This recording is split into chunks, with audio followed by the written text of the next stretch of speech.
You've watched 7 episodes now. You know your day master. You know your missing element. You can look at a chart and say, lots of fire, not enough water. And here's the thing nobody tells you next. That sentence is useless. You have a lot of fire tells you nothing about your life. Fire to do what? Fire that makes you money, or fire that burns your money down. Fire that gives you authority, or fire that fights authority. Same element, completely different destinies. Today we fix that.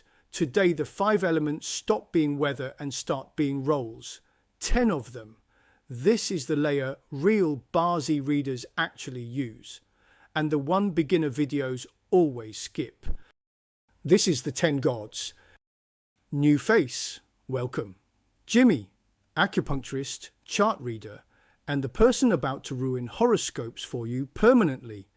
20 years reading 5 elements in the body. Same 5 elements on this channel, reading destiny. One engine underneath both, yin, yang, and the 5 elements. Let's go! Here's the one idea that unlocks everything. Ready?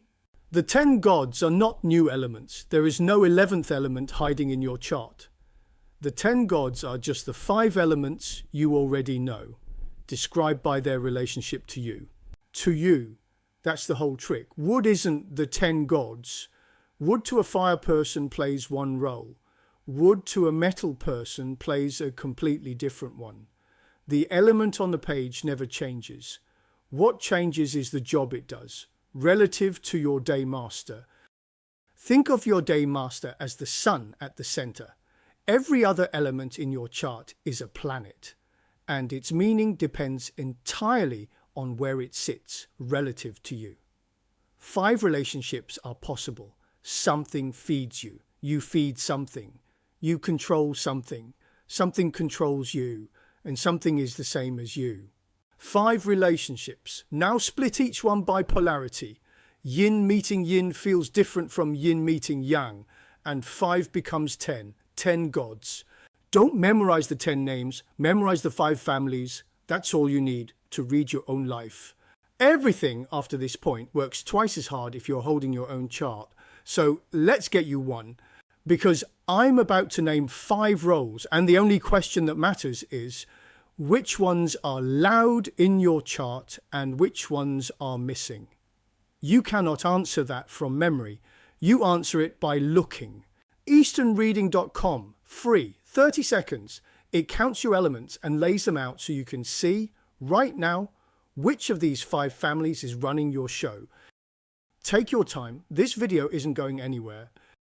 Welcome back. Now it gets personal. 5 families. I'll give you each one straight. What it is, what it looks like when it's loud, what it looks like when it's missing. 1, companion, BaZi, the element that's the same as you. This is you doubled. Siblings, peers, rivals, the friend who's just like you. When it's loud, you're independent, competitive, hard to boss around. You'd rather do it yourself, and you don't share easily. When it's missing, you lean on others, you partner well, but you can lose yourself in a crowd. Loud companion is the entrepreneur who won't take a co-founder. Missing companion is the person who's never comfortable alone. 2. Output, 实相, the element you feed. This is what you produce. Creativity, expression, performance, the thing you make and put into the world. Loud output means you have to create, talk, build, perform, teach, and you get restless when you can't. In its gentle form, it's craft and enjoyment. In its sharp form, it's the brilliant rule breaker who can't stand being told how to do it. Loud output is every artist and every disruptor. Missing output is the person full of ideas who never ships one. 3. Wealth, Kai, the element you control. This is what you can grab and hold. Money, resources, the material world, desire itself. Loud wealth means you see opportunity everywhere and you reach for it. Steady earners in one form, big gamblers in the other. Missing wealth doesn't mean poor. It means money isn't the thing your chart chases. You have to build the habit on purpose. Loud wealth notices the price of everything. Missing wealth forgets to send the invoice. 4. authority, 王上, the element that controls you. This is what has power over you. Rules, structure, career, pressure, status, the boss, the system, the standard you're held to. In its ordered form, it's discipline, duty, and reputation. In its heavy form, it's raw pressure and ambition that drives you hard. Loud authority thrives inside structure and rank. Missing authority resists every cage, free but allergic to rules, sometimes to their own cost. Loud authority is built for the institution. Missing authority quits the job to work for themselves. 5. Resource yin, the element that feeds you. This is what nourishes and protects you. Learning, support, mentorship, your mother, knowledge itself. Loud resource means you're always studying, always supported, always reaching for one more book before you act. Missing resource means you learned the hard way, alone in the field, capable, but you never felt fully backed. Loud resource is the eternal student. Missing resource is the self-made one who never had a safety net. 5 families: companion, output, wealth, authority, resource. Every human chart is some mix of loud ones and quiet ones. And that mix is your personality, on paper, 1,000 years before personality tests existed. So how do you actually use this? 3 moves. 1. Find your loudest family. Look at your chart. Which of the 5 shows up the most? That's your default mode. That's what you reach for without thinking. If output is loud, you express first.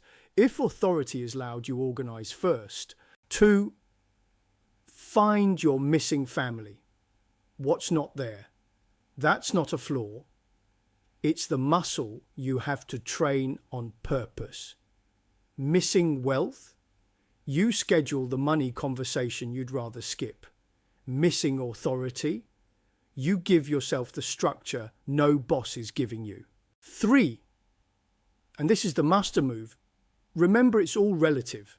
Your loud family might be your friend's missing one. That's why 2 people with the same elements live completely opposite lives. It was never about the element. It was always about the role it plays for you. That's the layer. That's what turns "you have a lot of fire" into "here is exactly what your fire does for you." 3 caveats. I owe you them. 1. 10. God's is a lens, not a scoreboard. A missing family isn't damage. Some of the most powerful charts are missing something on purpose because it forces one's strength to go all the way. Don't read absence as loss. 2. I compressed 10 into 5 today, and that's a choice. Inside each family, the 2 halves really do feel different.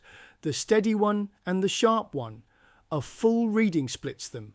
But you learn the 5 families first, or the 10 names are just noise. Walk before you run. 3. No single God runs your life. Charts are conversations. A loud output, arguing with a loud authority, is a very specific kind of person, and that interaction is where real reading lives. Today is the vocabulary. The sentences come with practice. EasternReading.com. By now you know where the link lives. Pull your chart, find your loudest family and your quietest one, and suddenly 7 episodes of theory snap into one picture of you. Next episode, we take these 10 roles and put them on a timeline, because a wealth year hitting a wealth-heavy chart is a very different year than a wealth year hitting a chart that has none. The 10 gods meeting the luck pillars and the annual pillar. That's where prediction stops being vague and starts being specific. That's next. Tell me your loudest family in the comments. Companion, output, wealth, authority, or resource. And one word for whether it feels like a gift or a problem, like output gift or authority problem. I read them. Go read something ancient. See you soon.